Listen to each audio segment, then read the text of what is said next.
Un saludo cordial, queridos padres responsables, un video más para ustedes. El tema de hoy es cómo orar con la Biblia. Empezamos con 3 hermosas razones para leer la Biblia. Primera, porque en la Biblia Dios nos habla. Dios es el autor principal, el Espíritu Santo es el autor intelectual, los hagiógrafos son los autores secundarios. Segundo, porque en ella encontramos a Jesús, él mismo leyó el Antiguo Testamento y más nos encontramos con él en el Nuevo Testamento. Tercero, porque nos nutrimos de la palabra en la Eucaristía. Jesús nos da la vida y su palabra también nos alimenta. Vamos a ver el fundamento bíblico. La lectura de la Biblia es una obligación estudiarla para los cristianos, además de indispensable en la senda hacia la verdad y la madurez en la vida espiritual. El Señor Jesús dijo: escrito está, no solo de pan vivirá el hombre, sino de toda palabra que sale de la boca de Dios. Mateo 4:4. Es evidente que leer la palabra de Dios con frecuencia y valorar con el corazón es obligación de todos nosotros. Pero ¿cómo debemos leer la Biblia para recibir la guía del Espíritu Santo y lograr un resultado positivo? Esto es precisamente lo que vamos a ver. Dice la palabra de Dios: los verdaderos adoradores adorarán al Padre en espíritu y en verdad, porque ciertamente a los tales el Padre busca que le adoren. Juan 4:23. ¿Qué tenemos que hacer entonces? Acallar el corazón en presencia de Dios. Es el paso más crucial para entrar en sus palabras. Solo después de que las personas son capaces de estar en paz delante de Dios, el Espíritu Santo puede tocarlos y las puede esclarecer e iluminar. Y solo entonces pueden tener comunión verdadera con Dios y pueden entender su voluntad y la guía del Espíritu Santo. Entramos entonces a lo que los padres han llamado la lección divina, una pequeña historia, 3 gestos hechos por Cristo mismo que nos habían sido transmitidos. Pidan y se les dará, busquen y encontrarán, llamen y se les abrirá. Mateo 7:7. Orígenes, un teólogo del siglo III, hizo alusión a una práctica de oración en estos 3 pasos, a través de una lectura profunda de la Biblia. Primero, tocar o llamar es un paso consciente y voluntario por parte del orante. Luego, buscar. Dios nunca fuerza el encuentro, Él se deja encontrar por quienes lo buscan. Para finalmente pedir. Por lo tanto, esta etapa nos lleva hacia la oración. ¿Qué es la lección divina? Hay un texto del Génesis 28, versículo 12, que la describe perfectamente. Y soñó, y he aquí una escalera que estaba apoyada en tierra y su extremo llegaba al cielo. Y he aquí que los ángeles de Dios subían y bajaban por ella. De ahí podemos decir que la lección divina es un método sencillo.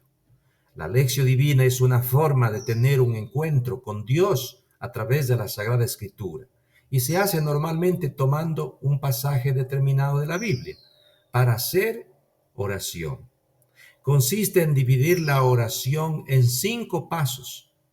Para demostrarlos, para practicar, tomaremos el relato cuando Jesús predica en la sinagoga de Nazaret, que se encuentra en el Evangelio de San Lucas, capítulo 4, versículo del 16 al 30. Ante todo, es importante invocar al Espíritu Santo. Necesitamos su ayuda para que nos dé la capacidad y la calidad de escucha necesaria, la luz para captar lo que se nos dice y comprenderlo y encontrar las palabras para expresar nuestra oración. Vamos a invocar al Espíritu Santo en este momento con una pequeñísima oración de San Juan María Vianney. Dios mío, envíame tu espíritu que me haga conocer lo que soy y lo que eres tú. Amén. Obviamente se pueden hacer otras bellísimas oraciones al Espíritu Santo. ¿Cómo se hace, cómo se realiza la lección divina? Primer paso, se lee el texto y se responde a la pregunta, ¿qué dice el texto? ¿Qué sucede en este pasaje del Evangelio? A veces conviene usar un comentario bíblico, leer la explicación de la propia Biblia para entender mejor el contexto. En nuestro texto de Lucas 4, del 16 al 30, recordamos que Jesús está en la sinagoga de Nazaret y lee las escrituras hebreas. Aquí, al principio de su ministerio público, el Señor revela tanto su identidad como su misión a los pobladores de la ciudad. Qué impresionante tuvo que haber sido escucharlo a este joven que lee y comenta la lectura del profeta Isaías y que luego dice, hoy mismo se ha cumplido la escritura que ustedes acaban de oír. En otras palabras, yo soy el cumplimiento de las escrituras. Al principio seguramente la gente pensaba que era agradable escuchar la lectura que hacía Jesús, pero luego, como sabemos, se vuelven contra él y casi lo matan. Segundo paso, meditar. Y responde a la pregunta, ¿qué me dice Dios a mí este texto? Dios me habla a mí. ¿Qué es lo que Dios quiere darme a conocer en este pasaje? Casi siempre uno puede relacionarlo con algún suceso o experiencia de su vida. Por ejemplo, ha habido situaciones o lugares en los que uno se ha sentido llamado a hablar en nombre de Dios, incluso aunque alguien lo rechace. En el pasaje del Evangelio, Jesús seguramente sabía que su mensaje sería polémico, pero así todo lo proclamó. ¿Hay algo en tu vida que te pide adoptar una postura muy firme e incluso arriesgada? Quizás algo como esto es lo que Dios quiere comunicarte. Tercer paso, orar. Respondiendo a la pregunta, ¿qué le quiero decir yo a Dios sobre el texto? Aquí viene mi respuesta a Dios. Después de meditar en este pasaje, tal vez uno sienta temor por lo que cree que el Señor le pide hacer. Si esto significa defender a alguien que ha sido maltratado o incluso defenderse uno mismo, quién sabe si la idea pueda asustarle. Tal vez uno tema ser rechazado, y más aún ser rechazado por los conocidos y amigos cercanos, como lo fue Cristo en su propia ciudad. Pero también uno puede sentirse animado por el ejemplo y la confianza de Jesús y recordar que todos los profetas probablemente sintieron algo de temor cuando tuvieron que cumplir su misión profética. Así y todo, tanto Jesús como los profetas, pues cumplieron su misión. Usa entonces esta parte para orar, para decirle al Señor cómo te sientes, cómo te encuentras. Sé honesto y no te preocupes. A Dios no le sorprende ninguna emoción. Desahógate haciendo oración. Cuarto paso, contemplar. Contempla las maravillas que Dios ha hecho. Quédate impresionado, fascinado, en silencio, en calma. Déjate animar por el ardor de la palabra como quien recibe el calor del sol. Si eres fiel a la oración con y desde la palabra de Dios, tu vida irá cambiando. La palabra te hará confrontar tus criterios, tus valores, sentimientos, actitudes y conducta con la que ella misma te vaya inspirando. Ama la palabra, estúdiala, déjala que moldee tu personalidad. Quinto paso, actuar respondiendo, ¿qué hacer? ¿Cuál es mi compromiso después de la oración? La oración debe movernos a actuar, aunque esto solamente signifique ser compasivos y fieles. Hay que pasar entonces desde la oración a la acción. Ahora que uno ha leído la narración de lo que hizo Jesús en la sinagoga, ha reflexionado sobre lo que Dios le dice y le ha respondido a Dios lo que piensa. Es hora de entrar en acción. Tal vez se decida realizar alguna acción concreta para defender con más decisión y valentía a quien se encuentre oprimido, o bien decida que quiera perdonar a alguien que le ha hecho algún mal, o incluso piense que quiere rezar más sobre lo que ha de hacer.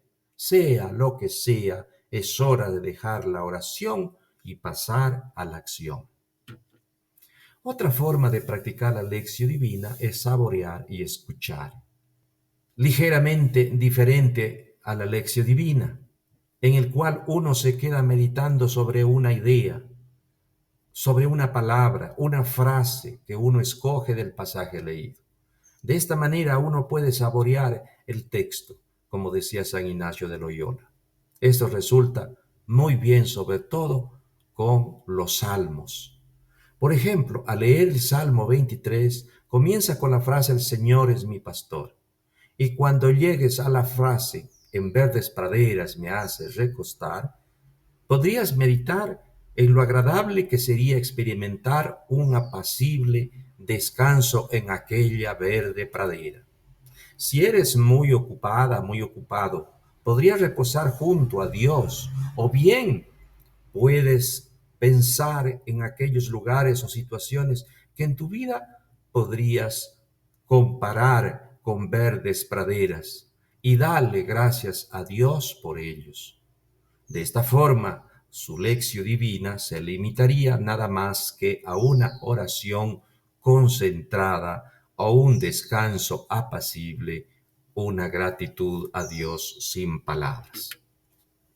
No te olvides que la palabra de Dios te dice, el que cumple el más pequeño de estos mandamientos y enseña a los otros a hacer lo mismo, será considerado el menor en el reino de los cielos.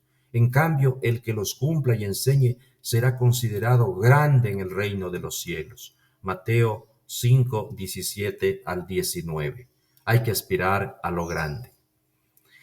Finalmente, una enseñanza brevísima de cómo citar y leer los textos bíblicos. Primero, pues vienen las siglas o abreviatura de los nombres del libro.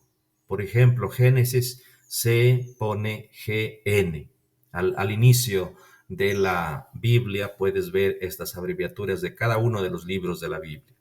Luego viene el número del libro, cuando hay algunos libros que llevan el mismo nombre. Por ejemplo, Segunda de Reyes. Luego viene el capítulo, que es ese trozo más grande que se divide y que normalmente son los números más grandes. Hay 1328 capítulos en toda la Biblia. El número se coloca después de la sigla. Por ejemplo, Isaías capítulo 14. Versículos son los trozos más pequeños y los números más pequeñitos en los que se divide el capítulo. Se pone después del número del capítulo, separado por una coma. Así, por ejemplo, Isaías 14,7. La coma separa al capítulo del versículo. Así, Génesis 3:1. Punto. El punto significa y.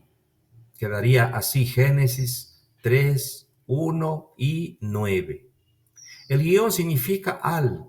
Por ejemplo, podría ser Juan 7, del 4 al 8. La letra S significa siguientes. Podría ser así. Lucas 11, 27, siguientes. Las letras A, B y C son pequeñas partes en las que se puede dividir el versículo. Quedaría, por ejemplo, así, Génesis 4, 3b, y significa que tienes que leer solo del versículo 3 la segunda parte. Punto y coma, escribir una cita después de otra, es decir, cuando se va a citar varias citas a la vez. Ejemplo, Juan 1, 18, punto y coma, 15, 13, punto y coma, Mateo 5 y 8. ¿Qué significa eso? Que tenemos que leer 3 citas en diferentes capítulos y en este caso 2 libros. El caso de Juan 1, versículo 8. Después nos saltamos al capítulo 15 y versículo 13 y después nos saltamos al Evangelio de San Mateo capítulo 5 y cogemos el versículo 8. Eso es lo que significa. O más ejemplos, Lucas 5, 19, raya larga 6, 2.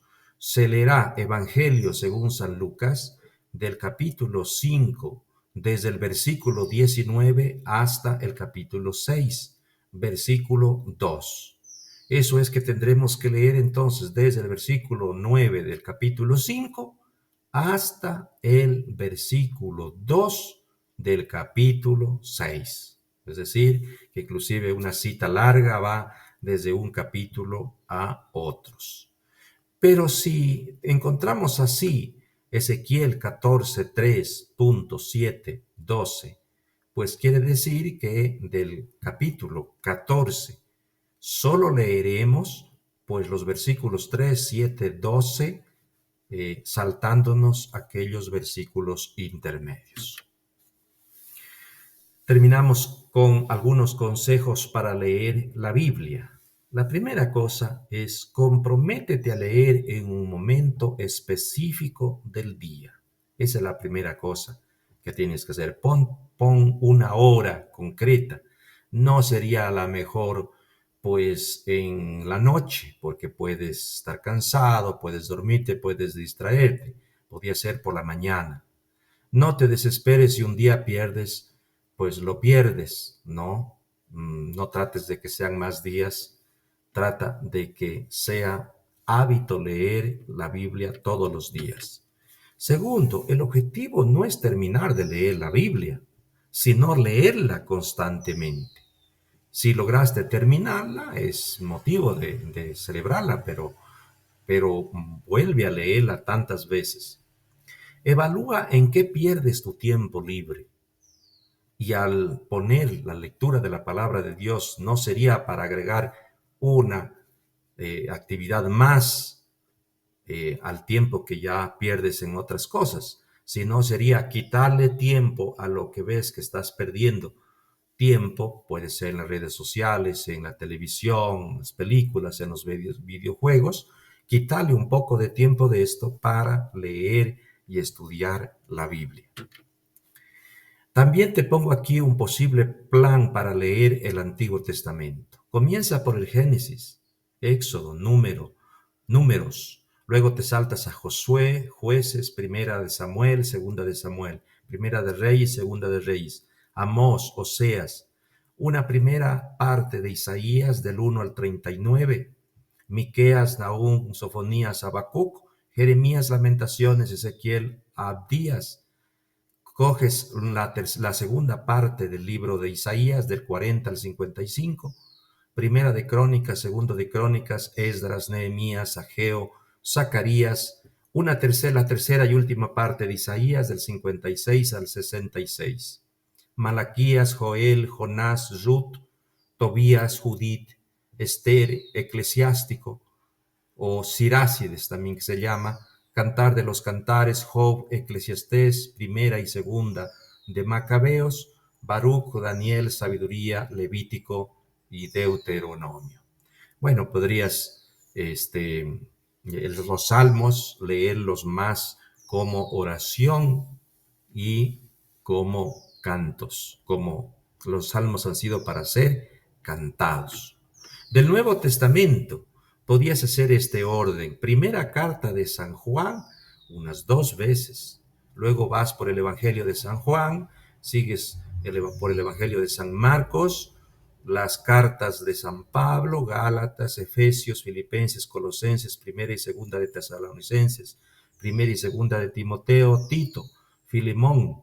Luego vas al Evangelio de San Lucas, a los Hechos de los Apóstoles, carta a los Romanos, Evangelio de San Mateo, primera y segunda carta de los Corintios, Hebreos, carta de Santiago, primera y segunda carta de San Pedro, segunda y tercera carta de San Juan, carta de San Judas y el Apocalipsis. Te haría bien si vuelves a leer la primera carta de San Juan por tercera vez y el Evangelio de San Juan por segunda vez. Bueno, es un posible plan que puedes seguirlo, puedes también tú hacerte otro.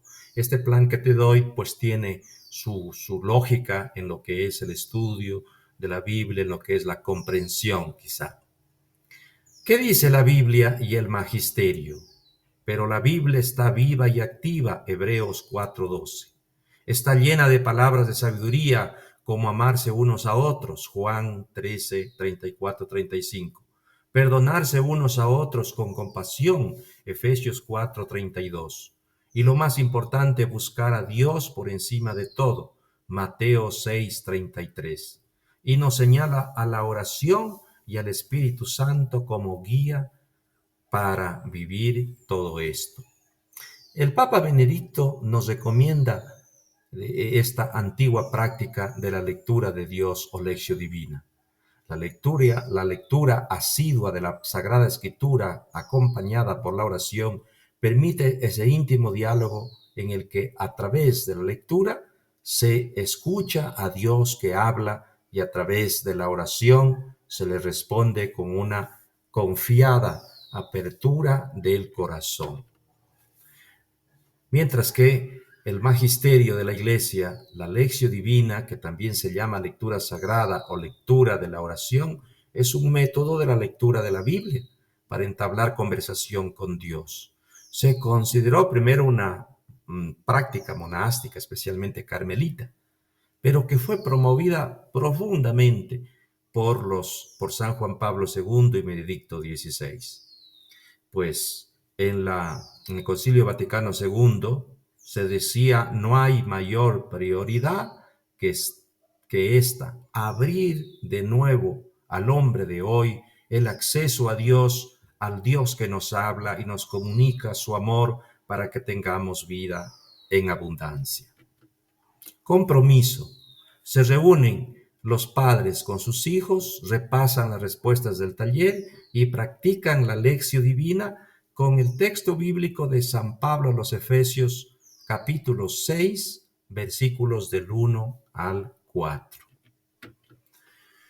Bien, ahí está la cita que ustedes la van a leer y después van a repasar pues las preguntas de los talleres. El taller, primer grupo, responde a la pregunta: ¿cuál es el fundamento bíblico para leer y orar con la Biblia? Según Juan 4:23, Mateo 7:7, Mateo 4:4. Segundo grupo, la lección divina. ¿Qué es la lección divina? ¿Quiénes la inventaron? ¿Qué se debe hacer antes de iniciar la lección divina?